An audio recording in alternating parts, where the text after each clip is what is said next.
1절부터 10절입니다. 여호수아 16장 1절부터 10절까지. 교독합니다. 제가 1절 했습니다. 요셉 자손이 제비 뽑은 것은 여리고 샘 동쪽 곧 여리고 곁 요단으로부터 광야로 들어가 여러 고로부터 베델 산지로 올라가고 서로 나아가 아넥 족속의 경계를 지나 서쪽으로 내려가서 야블레 족속의 경계와 아랫 베드론과 게세레까지 이르고 그 끝은 바다라. 요셉의 자손 므낫세와 에브라임 자손이 그들의 가족대로 받은 지역은 이러하니라. 그들의 기업의 경계는 동쪽으로 아달에서 윗 베드론에 이르고 또 서쪽으로 나아가 북쪽 바다에 이르고 동쪽으로 돌아 다하나칠로의 야노아 동쪽을 야노아에서부터 아다롯과 나로 내려가 여리고를 만나서 요단으로 나아가고 또 다포아에서부터 서쪽으로 지나서 가나신에 이르나니 그 끝은 바다라. 에브라임 자손의 지파가 그들의 가족대로 기업은 이러하. 그의 므낫세 자손의 기업 중에서 에브라임 자손을 위하여 구분한 모든 성읍과 그 마을들도 있었더라.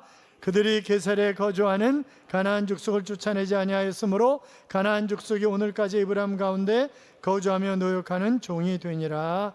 아멘. 같이 인사하겠습니다. 주의 이름으로 잘 될 것입니다. 더 잘 될 것입니다. 끝없이 잘 될 것입니다. 아멘. 이 한 주간도 하나님 여러분과 동행하심으로 잘 되는 행복한 한 주간의 삶이 되시기를 주님의 이름으로 축원합니다. 요새는 아주 기상천외한 그런 뉴스들을 우리가 접합니다. 지난번에는 아버지가 며느리와 손주들 앞에서 아들을 총으로 쏴 죽이는 일이 있는가 하면 또 이번에는 또 동생이 부모하고 또 형을 쳐 죽이는 그런 사건이 일어나고, 하여튼 상상할 수 없는 그런 일들이 아무렇지도 않게 일어나고 있는 거예요. 이게 어이가 없는 거죠.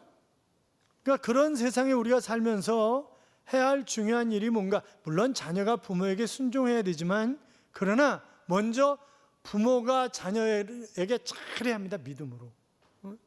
오늘 본문은 그 이야기를 하고 있는데 결론적으로 얘기하면 부모는 자식을 축복하며 살아야 된다 하는 그런 얘기를 하고 있는 거예요. 지금 여러 가지 얘기를 하고 있지만 한마디로 요약하면 부모는 자식을 축복하는 존재다. 이제 그 얘기를 하고 있는 거죠.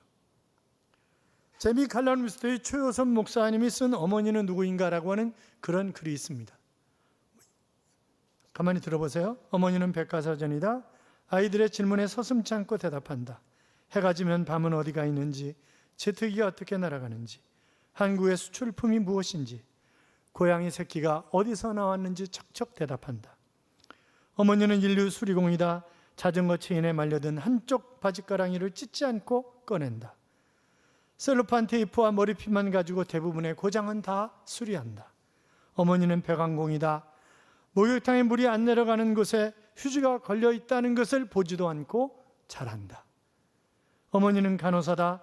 새의 날개가 부러진 것을 치료할 줄 알고 흔들리는 이를 아프지 않게 빼낼 줄 알며 한밤중에도 아픈 귀를 고칠 수 있다. 어머니는 위대한 탐정이다. 행방불명된 내 양발을 잘 찾아내신다. 어머니는 피곤할 줄 모르는 재봉사다. 각종 배지를 달고 청바지에 붙일 괴상한 장식을 고안해낸다. 날마다 잃어버린 단추를 달아놓는다. 어머니는 최선의 교육자다. 대부분 좋은 것은 어머니의 무릎에서 배웠고 대부분 나쁜 것은 적어도 어머니가 아닌 다른 사람들에게서 배웠다. 어머니의 교수법은 아주 우수해서 무릎 교실에서는 한 명도 낚지하는 법이 없다. 어머니의 교육만큼 오래가는 것이 없다. 아기의 침대에서 시작한 것이 무덤까지 간다. 어머니는 애인이다. 모든 인간의 첫사랑은 어머니다. 처음 주택은 어머니의 가슴이다. 처음 침대는 어머니의 팔이다. 어머니의 무릎에서 처음 기도를 배워 그것이 인간의 처음 예배당이 된다. 어머니는 고향이다. 성공해도 실패해도 그 마음은 어머니께로 돌아간다. 외로워도 슬퍼도 그 마음은 어머니를 찾는다. 아버지를 찾으며 우는 아이는 어딘가 잘못된 아이다. 고향이 주는 그리움과 평화와 안심이 모두 어머니에게 있다. 어머니는 아이의 하나님이시다. 아기가 이 우주 속에서 어머니만큼 믿는 대상은 없다. 어머니만큼 의지하는 대상도 없다. 다 맞는 말이죠? 그렇잖아요? 어머니는 이렇게 귀한 분인데 바로 이 세상에 어머니 없이 태어난 사람이 어디 있고 어머니의 은혜를 입지 않은 자식이 또 어디 있겠습니까? 그래서 자녀는 어머니를 잘 공경해야 합니다.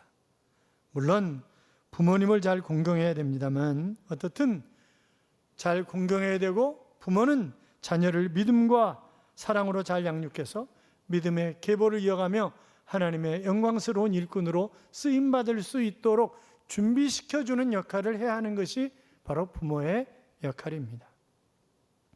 우리가 지금까지 보아왔던 것처럼 가나안 땅에 입성한 여호수아는 하나님의 명령대로 그 지역 원주민들을 징벌을 했고 가나안 각 지파들에게 정복할 땅까지를 포함해서 분배하는 그런 모습을 볼 수가 있고, 제일 먼저 어느 지파가 제비를 뽑았죠? 더워가지고 다 잊어버리셨구나.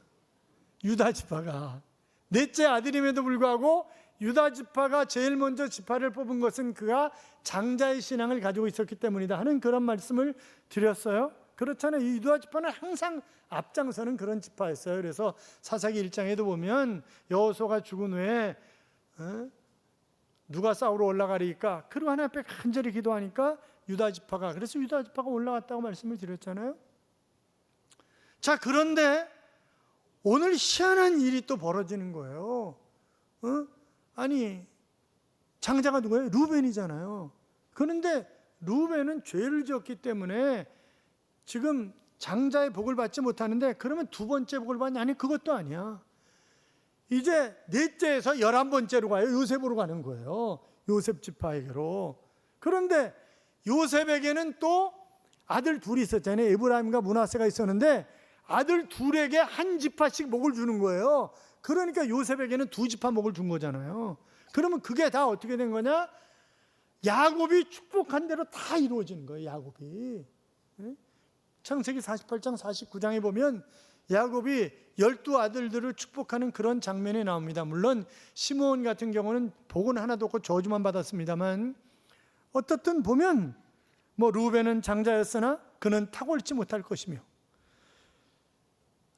그 다음에 유다는 형제 중에 찬송이 되며 모든 백성이 그에게 복종할 것이며, 그러니까 이 유다는 탁월한, 그러니까 장자의 복이 그래서 유다에게 가는 거예요. 다 보면. 그러니까 루벤은요, 서모 비라를 범했잖아요. 아니, 바꿔서 얘기하면 어머니의 다른 부인을 간통한 거야, 이게. 그러니까 나쁜 놈이지. 그때 마저 죽지 않은 게 다행이지, 그게. 그렇잖아요? 그러니까 그는 복에서 밀려나는 거예요. 밀려나는 거예요. 창세기 49장 22절에 보면 요셉은 그러면서 샘 곁에 무성한 가지라 그 가지가 담을 넘었도다 그랬습니다. 그러니까 요셉의 후손들이 번성해서 다른 사람들에게 복을 나눠주는 그런 사람들이 에브라임, 므낫세 지파, 그러니까 이 요셉 후손들이 될 것이다 하는 그런 말씀을 하고 있는 것입니다. 자, 그러니까 부모의 축복의 기도가 얼마나 중요한가라고 하는 것을 우리가 교훈으로 받을 수 있는 거죠. 하나님은 부모에게 하나님이 축복할 수 있는 권한을 부모에게 준 것입니다. 자녀들에게 축복하는 권한을. 그러니까 여러분이 새벽에 일어나면, 애보다 또 더 늦게 일어나나? 아침에 일찍 일어나면 애 머리에 손을 얹고 축복하는 거예요. 하나님, 이 아들을 축복합니다. 이 아들이 하나님의 영광을 위해서 이제 오늘도 출발할 때부터 돌아오는 순간까지 쭉 기도를 하는 거예요. 또 저녁에도 아이가 들어오면 아이를 위해서 기도하는 거예요. 아이가 멀리 떨어져 있어. 그럼 교회 나와서 기도해. 교회 문 잠겼다고요? 밑에 기도 창고 있잖아요. 기도 창고라 그랬더니 기도를 안 하고 창고로 쓰려고 그래. 거의 기도 창고예요. 기도 창고. 기도하는 데라고 거기. 그러니까 기도, 애를 축복하는 거예요. 자, 그런 측면에서 목회자의 축복 기도가 대단히 중요하다. 그렇게 여러분에게 말씀드릴 수 있는 것은 민수기 6장 23절에 보면 아론과 그 아들들에게. 그러면 그들이 누구예요? 제사장들이에요. 지금으로 얘기하면 사역자야, 목회자야. 그러면서 이렇게 축복하라 그렇게 말씀하셨어요. 그러면서 여호와께서 복을 주시는데 어떤 복이요? 지켜주시고 은혜 베푸시고 평강 주시기를 원하노라. 그렇게 축복하면 내가 그들에게 복을 주리라. 그렇게 말씀하신 거예요. 그러니까 이 목회자들의 축복 기도가 굉장히 중요하다. 뿐만이 아니라 베드로전서 2장 9절에 보시면 너희는 왕 같은 제사장들이 그랬어요. 그러니까 우리 모두가 다 예수 그리스도를 구주와 주님으로 영접하면 왕 같은 제사장들이기 때문에 여러분이 여러분의 가족을 축복하고 누구를 축복할 수 있는 권한이 있는 거예요. 그러니까 우리가 축복하면서 살자고요. 자, 요셉 보세요. 생애가 얼마나 험난했어요. 그는 어렸을 때 하나님이 그에게 꿈을 주셨습니다. 해와 별과 다 자기한테 절을 하면 뭐예요? 왕이라는 거 아니에요? 왕. 그가 그 꿈을 주신 대로 애굽의 총리가 되잖아요. 아니, 왕 반지를 끼워줬기 때문에 그는 실질상 모든 권한을 가진 사람이에요. 그런데 거기 되기까지 얼마나 파란만장한 삶을 살았어요. 그랬잖아요. 그가 꿈을 17살에 꾸고 꿈을 하나님의 비전을 받고 13년 이상 그는 피나는 그런 고통을 당합니다. 부모의 사랑을 독차지하고 살았던, 자색 옷을 입혔다는 얘기는 그를 장자 취급했다는 얘기예요. 부모가 진짜 사랑하는 자식이라는 얘기예요, 요셉이. 그러니까 그런 사랑을 받고 자라는데, 그런데 가서 보디발 장군의 집에서 종살이 하는 게 쉽겠어요? 그건 쉬운 일이 아니에요. 그거는 죽지 못해서 하는 일이지 그게 쉬운 일이 아니잖아요. 그 고난을, 그런데 아무 불평 없이 그걸 겪어내는 거예요. 또 보디발 장군의 아내가, 그러니까 얼마나 괜찮게 뭐 있으면 장군의 아내가 꼬시겠냐고 생각을 한번 해보세요. 그렇잖아요. 그런데 내가 하나님 앞에 어떻게 득죄하리까? 그래서 단호하게 거절하잖아요. 그리고 36개 준행랑을 친 거잖아요. 거기서부터 마라톤이 나온 거 아닌지 모르겠어요. 그러니까 결국 그것 때문에 누명 써가지고 감방 안에 들어가는 거 아니에요? 감방 안에서도 얼마나. 근데 가만히 보세요. 요셉이 가는 곳마다 그는 빛나. 그러니까 보디발 장군의 집에 가니까 보디발 장군의 집에서 빛이 나는 거예요. 그러니까 보디발 장군이 뭐라고 그래요? 너는 하나님께 은혜를 입은 사람이다. 은총을 입은 사람이다. 그러면서 막 난리를 치는 거잖아요. 감방도 마찬가지예요. 감방 안에 가니까 어떻게 해요? 감방이 또 편안해져 다.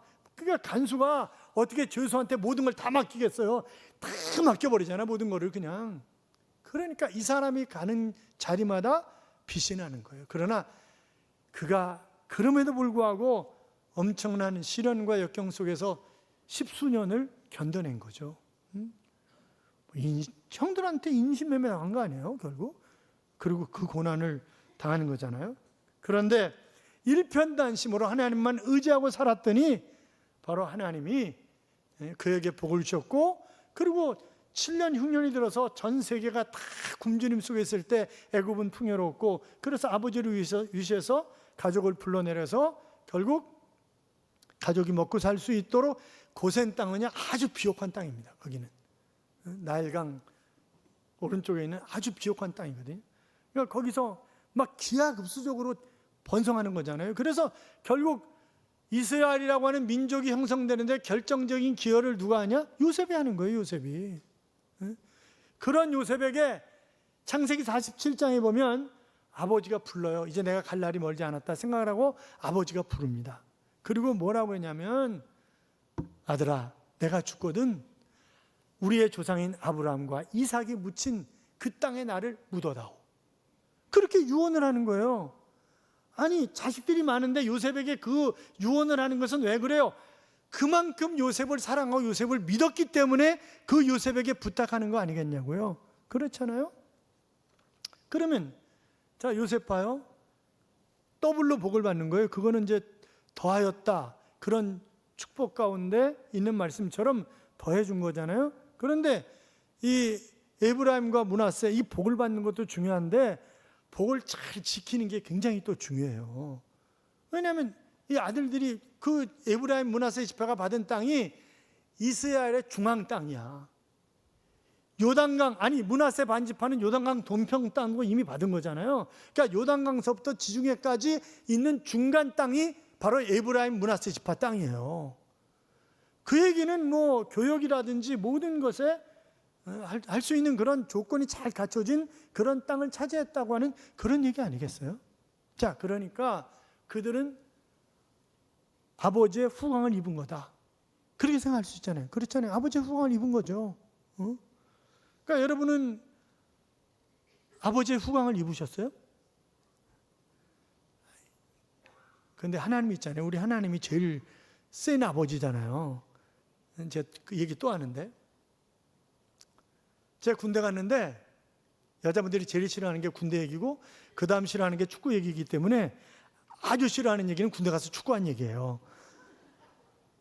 근데 이제 갔는데 저희 특기를 6명인가 받았는데 전부 다 별둘 별세 개 빼기예요. 전부 다.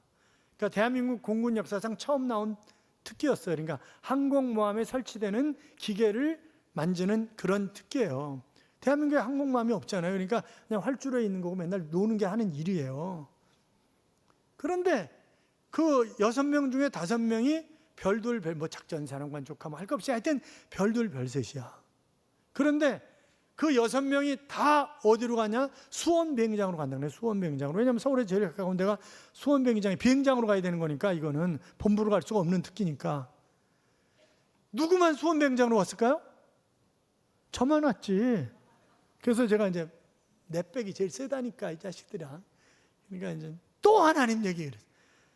그러니까 그때는 정말 기도도 많이 했거든요. 왜냐하면 뭐 그때 날씨가 너무 더워가지고 이 낮에 잠을 자게 해줬어요. 그리고 새벽에 깨웠다고. 이러면 새벽 5시에 깨우면 4시에 일어나서 새벽 기도하고 그랬어요. 여름에는 연못에서 하고 6개월 동안 훈련 받았으니까 겨울에는 화장실에서 새벽 기도하고 몇 명 모아가지고 그러고 그랬거든요. 그러면서 야 걱정하지 마라. 우리 백이 제일 세다. 우리 백이 하나님 아니냐. 그 새벽 기도한 친구들은 다 자기 원하는 대로 갔어요. 다 자기 원하는 대로. 상당히 못 믿겠다는 눈초리인데 맞아요. 그러니까 심지어는 그 작전사령관 조카가 대구로 발령났다가 걔가 저하고 교체 전속을 신청을 한 거예요. 그래서 올라왔어요. 걔는. 저는 안 내려가고. 근데 그 작전 걸려가지고 저는 못 내려가고 그 다음에 사령관이 바뀌었어. 그래서 걔는 강릉으로 쫓겨났어요. 못 믿으세요? 하나님 백이 최고라니까. 하나님 백이. 그렇잖아요. 하나님 백이 최고야. 여기 이제 그 에브라임과 므낫세는 아버지 백으로 후광을 입은 거잖아요. 후광을. 그러니까 이 아버지가 가장 사랑하는 아들 가운데 하나가 요셉이었으니까 그 요셉의 자식들을 축복하고 싶은 거예요. 그리고 요셉 때문에 지금 내려와 있는 거잖아요. 그런데 요 두 놈이 믿음대로 살았어야 되는데, 그러니까 요셉이 잘못한 일 가운데 하나가 뭐냐면 에브라임과 므낫세를 믿음으로 잘 양육을 했어야 되는데, 부모는 또 믿음으로 잘 양육을 해도 자식이 또 개차반이면 어쩔 수 없지. 그것도 또. 근데 이 개차반이야 얘네들이. 그래가지고요 나중에 보세요. 이 에브라임 므낫세가 아주 웃긴다고 이게. 그러니까 우리가 믿음을 잘 지켜야 되지만 믿음으로 아이들을 잘 양육해야 됩니다. 저는 지금 이제 중고등부 수련회가 끝났잖아요. 오늘 청년회 수련회 한다고 광고 안 냈죠? 제가 빼라 그랬어요. 빼라고. 왜냐면 야성이 없어. 그냥 쉽고 편안하고 이런 거를 좋아하는 것 같아. 제가 보면. 와서 하는 얘기도 그렇고. 그래서 빼보라고. 그리고 제가 해병대 훈련 프로그램을 알아봤어요. 그래서 해병대 훈련 프로그램 거기 집어넣어가지고 교회에서 돈을 다 대주고 해병대 훈련 프로그램 속에서 그 훈련을 받을 수 있도록. 제가 부교육자 생활할 때도 해병대 31개 훈련 프로그램을 가지고 들어가지고 중고등부 수련회를 한탄강 민간인 통제구역으로 들어가서 군대 텐트 쳐놓고 했거든요. 그거 31가지를. 포스도 전부 만들어가지고. 그래서 첫째 날은 아주 굴려가지고 애들을 반쯤 죽여놓으면요. 그 다음날부터는 손가락 하나면 다 움직여. 착착착착착 다 움직입니다. 그리고 이러는 거죠. 야, 니네 힘들면 그냥 나가. 그럼 바로 사살이야. 왜? 민간인 통제구역이잖아 거기. 바로 사살이야. 그랬었거든요. 그래서 제가 혹시 여러분 가운데 해병대 교관하신 분 없어요? 해병대 교관. 애들을 진짜 빡세게 훈련시킬 수 있는 분. 그래서 제가 이서영 목사님한테 해병대에다 본부에다 전화 걸어가지고 교관 좀 보내달라고 얘기하라고 제가 그랬어요. 그래서 사례비는 대신 드리겠다고. 그러니까 교관 좀 보내달라고. 그래서 청년들이 야성이 있게 아니 사막에 내던져놔도 살 수 있도록 만들어야 되는 거잖아요. 그게 부모의 책임이에요. 그렇잖아요. 빌빌거리고 이러면 안 되는 거지 이게. 예? 그렇잖아요. 그러니까 애들이 빌빌거리고 웃겨요. 지금 애들은. 아니 진학대학원 학생들이 되게 가난해요. 차는 다 있어. 나 이해를 못하겠어. 어떻게 기름 사가지고 넣고 다니는지 나 이해가 안 되는 거예요. 이해가. 더 웃기는 애들이 있어요. 차가 좋잖아요. 자기 차보다 안 좋은 교수님을 학교에서 만나면 절대 안 일어나. 차에서 안 나와요. 그리고 창문 내리고 교수님 안녕하세요 이래. 나쁜 새끼들이야 이거. 그러니까 이게 여기 애들 잘 키워야 돼. 우리가 애들 부모의 책임이 뭐예요? 애들 하나님의 영광을 위해서 아름답게 쓰임 받을 수 있도록 잘 키워야 되는 거잖아요. 그러니까 걔네들이 하나님의 복을 많이 받을 수 있도록 우리가 맨날 축복 기도를 하자니까. 지금 그래가지고 지금 이 복을 받은 거 아니에요? 지금 야곱이 축복한 대로 지금 복을 받는 거예요. 그러니까 지난주에 중고등부 수련회했어요. 애들이 12명이 왔다 갔다 했대. 그러니까 왜냐면 여기서 교회에서 하니까 이게 12명이 왔다 갔다 한 거예요. 그러니까 왜? 학원 가느라고. 그러니까 뭐 영어, 과학, 컴퓨터 뭐 학원들 다 보내잖아요. 그래서 옛날에 정부가 과외 폐지하려고 그랬다가 그게 대법원에서 불법이라 그래가지고 결국 없어졌잖아요. 그러니까 이제 뭐 학원 보낼 수 있죠. 학원 보내고 또 뭐 과외 뭐 돈이 여유가 있으면 과외도 시키고 이제 뭐 그럴 수 있죠. 그걸 나쁘다고 얘기하는 건 아니에요. 그런데 지금 2박 3일 수련해야 하잖아요. 그럼 학원 저녁에 이틀만 빠지면 돼. 걔네들 이틀 동안 학원 가서 공부해요? 아니야. 학원 운영위원으로 다니는 거야 그거. 학원 운영 안 될까 봐 학원 운영위원으로 다니는 거예요. 대부분 애들이 다 마찬가지예요. 제가 학교 30몇 년 강의했어요. 제가 수업 시간에 항상 그래요. 첫 번째 시간에 들어가서 야 여기 학교 운영위원으로 다니는 사람 그냥 학교 나가. 공부하기 싫고 그럼 놈 나가 그냥. 에? 그리고 부모님이 서운했다고 끌려온 놈도 나가 그냥. 니네들이 하나님 만나지 않았으면 나가 여기 있을 필요가 없는 거야. 이러고 막 그랬거든요. 응? 여러분 생각을 해봐요. 성경 과외시키면 어떨까? 성경 과외시키면 걔가 곁길로 안 갈 거야. 걔가 곁길로. 성경 과외는 절대 안 시켜. 에? 그러면서 과외 이런저런 거 시키잖아요. 그러니까 우리가 부모가 정말 중요한 게 내가 삶의 모습, 믿음의 삶의 모습을 보여주는 거고, 두 번째는 축복하는 거예요. 늘 축복하는 거예요. 그리고 늘 긍정적으로 얘기해 주는 거예요. 너에게는 하나님이 계시잖아. 하나님 너와 함께 하실 거야. 틀림없이 하나님이 너에게 시온의 대로를 활짝 열어주셔서 너는 위대한 인물이 될 거야. 늘 그렇게 얘기해 주는 거예요. 기도하면서 그렇게 되게 해달라고 또 기도하고 그러는 거예요. 저도 늘 기도할 때 우리 아이들이 5대학 6제대로 휘저으며 하나님의 영광을 전 세계 속에, 그래서 꿈을 가지고 많이 전 세계 속에 흩어져 있잖아요 애들이.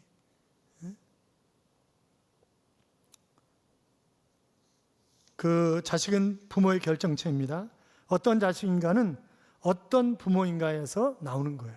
언젠가 가슴이 저미는 그런 사건이 보도된 적이 있었습니다. 아들이 부모를 죽여서 토막을 내가지고 쓰레기통에 넣어서 버린 거예요. 쓰레기 봉지에 넣어서. 그래가지고 어떻게 그런 자식이 있냐 세상 천지에. 이러고 막 짐승 새끼보다도 못하다 이러고 난리가 났었잖아요 대한민국이. 기억나세요? 그런데 나중에 진실이 밝혀진 후에 걔 입장에서 보면 이제 그런 거죠. 부모님이 늘 학대했다는 거예요. 그리고 형은 도시락을 정말 고기 반찬에다가 잘 싸주고 자기는 2,000원 딸랑 주면서 라면을 사 먹든지 네가 알아서 해라. 그런다는 거예요 맨날. 그리고 너는 왜 밥도 이렇게 천천히 먹냐. 너는 모든 게 하는 꼬라지가 꼴보기 싫다고. 말은 또 왜 이렇게 느리게 하냐 이러고 때리고. 너무 많이 맞고 자란 거야 부모한테. 아버지는 군인인데 한 달에 한 번 집에 오는 거예요. 한 달에 한 번 집에 오는데 집에 와가지고 단 한 번도 잘 있었냐 그렇게 물어본 적이 없다는 거예요 아버지가. S대학은 못 들어갔지만 그 다음 대학은 들어간 거예요. S대학 다음에 뭐예요? 스카이니까 S는 서울이고 K는 어디예요? 고대잖아요 고대. 연세대학 나온 사람 또 열받네. 그래가지고 자기가 이제 그 명문대학 가운데 들어간 거예요. 그런데 아버지가 와가지고 이 새끼 서울대학교도 못 들어갔냐 이러고 또 팬 거예요. 그러니까 술 먹고 그냥 부모를 죽인 거지. 그러면 자식만 잘못이냐고. 부모도 잘못한 거잖아요. 부모도. 그렇잖아요. 부모가 잘못한 거지 그건. 사랑하는 여러분, 요셉은 하나님께로부터 인정을 받았고 또 아버지 야고보에게도 인정을 받았고 그래서 아버지가 마음껏 축복을 해주는 거잖아요. 마음껏. 사랑하는 여러분, 믿음 있는 부모, 그 믿음의 계보를 이어가는 자녀들이 가득 찬 그런 우리 제자교회가 될 수 있기를 주님의 이름으로 축복합니다. 같이 따라요. 나의 이름이 위대하게 될 것이다. 나의 후손이 잘 될 것이다. 나의 미래가 평안할 것이다. 나는 건강하고 장수할 것이다. 그렇게 될 줄로 믿습니다. 이런 찬양이 있어요. 너 근심 걱정 말아라. 주 너를 지키리. 주 날개 밑에 거하라. 주 너를 지키리. 어려워 낙심될 때 주 너를 지키리. 위험한 일을 당할 때 주 너를 지키리. 주 너를 지키리. 아무 때나 어디서나 주 너를 지키리. 늘 지켜주시리 라고 하는 그런 찬양입니다. 사랑하는 여러분, 하나님은 우리를 지키시고 도우시고 보호하시는 그런 하나님이십니다. 내가 하나님만 의지하고 가면 그 하나님은 놀랍게 나를 지켜주실 것입니다. 하나님 의지하고 자녀들을 축복하면서 신앙의 명문 가문을 이루어 가시기를 주님의 이름으로 축복합니다.